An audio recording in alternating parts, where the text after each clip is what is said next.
দেখুন, সন্দীপ ঘোষ অ্যারেস্ট হবে সবাই জানতো, সময়ের অপেক্ষা ছিল, হয়েছে। এবং তার সঙ্গপাঙ্গরা এক একজনের চরিত্র সম্বন্ধে যা কথা শোনা যাচ্ছে, তারা এক একজন মহাপুরুষের পর্যায়ে। মমতা ব্যানার্জি এই ধরনের সমাজের নিকৃষ্ট স্তরের লোকেদেরকে সবচেয়ে উঁচু জায়গায় বসিয়ে দিয়েছে, জেনে উৎপাত।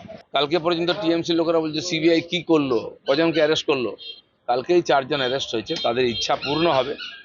যে স্লোগান চলছিল দড়ি ধরে মারো টান, রানী হলো খান খান, দড়িতে টান পড়েছে। সময়ের অপেক্ষা করুন, এই সরকারটাই খান খান হবে। কারণ যত দিন যাচ্ছে তত ভয় পাচ্ছে, তত বেশি মানে অমানবিক ব্যবহার করছে। তাদের এমএলএরা, এমপিরা, নেতারা যে ধরনের কমেন্ট করছেন, কোনো ভদ্র সমাজে এটা হতে পারে না। মহিলাদের প্রতি, পীড়িতার প্রতি, আন্দোলনকারীদের প্রতি এরা কি চাইছেন? ভোটে জিতে গেছেন বলে যাকে যা ইচ্ছে করবেন, ভয় দেখিয়ে রাজ্য চালিয়ে যাবেন? পৃথিবীতে কোনো স্বৈরাচারী শক্তি টেকেনি, মমতা ব্যানার্জি সরকারও টিকবে না।